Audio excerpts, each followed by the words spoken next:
Hello दोस्तों, आपका स्वागत है मेरे इस यूट्यूब चैनल पर जिसका नाम है स्वयं मंत्र। पिछली वीडियो में हमने संज्ञा की दो भेद किए थे। वो थे जातिवाचक संज्ञा और व्यक्तिवाचक संज्ञा। इस वीडियो में हम शेष तीन भेद करेंगे जो इस प्रकार हैं: समूहवाचक संज्ञा, द्रव्यवाचक संज्ञा और भाववाचक संज्ञा। सबसे पहले हम बात करते हैं समूहवाचक संज्ञा की।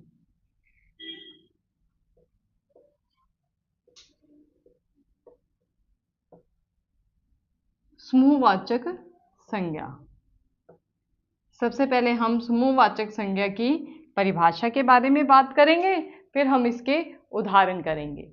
वह संज्ञा जो एक समूह वर्ग के बारे में बताती है या बोध कराती है उसे हम समूहवाचक संज्ञा कहते हैं। जैसे नाम से ही पता चल रहा है कि वह संज्ञा जो एक समूह या वर्ग के बारे में बोध कराती है उसे हम समूहवाचक संज्ञा कहते हैं। अब आपने याद रखना है कि एक समूह का या वर्ग का बोध कराती है। जैसे उदाहरण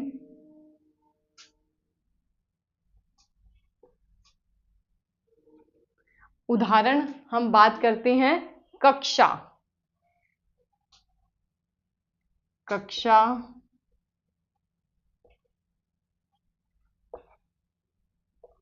कक्षा, पुलिस, परिवार, सभा।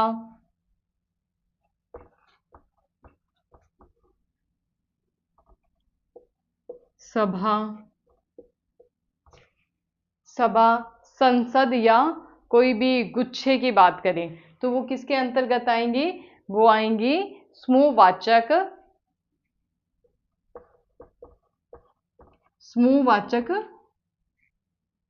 संज्ञा के अंतर्गत। अब हम बात करते हैं द्रव्यवाचक संज्ञा की।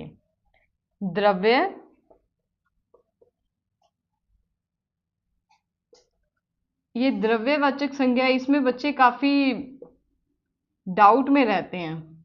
तो इसकी सिंपल सी परिभाषा है कि वह संज्ञा जिसे मापा व तोला जा सके। अब ये आपने ध्यान से रखना है, द्रव्य का मतलब लिक्विड नहीं है। वह संज्ञा जिसे मापा व तोला जा सके लेकिन गिना ना जा सके उसे हम द्रव्यवाचक संज्ञा कहते हैं। वह संज्ञा जिसे मापा व तोला जा सके लेकिन गिना काउंट ना किया जा सके उसे हम द्रव्यवाचक संज्ञा कहते हैं। इसके उदाहरण हैं जैसे दूध,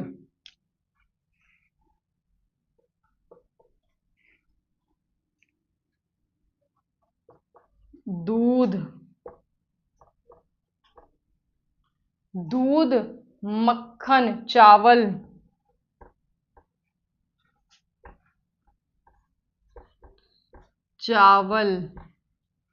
दही, गेहूं,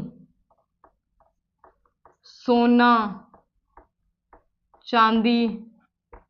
ये किसके उदाहरण हैं? ये द्रव्यवाचक संज्ञा के उदाहरण हैं।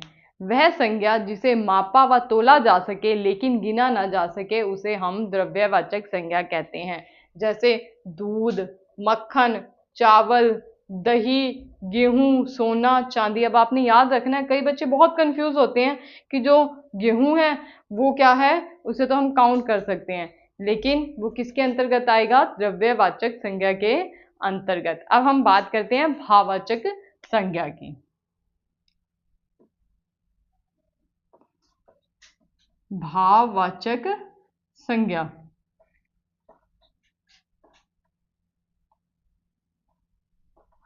भाववाचक संज्ञा की परिभाषा: वह संज्ञा जो गुण, धर्म, स्वभाव और भाव के बारे में बोध कराती है वह भाववाचक संज्ञा कहलाती है।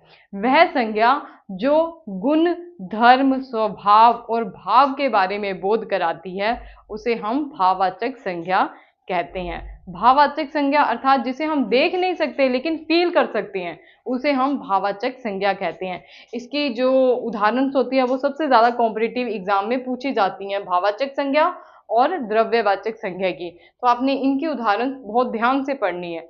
इसके उदाहरण हैं जैसे क्रोध,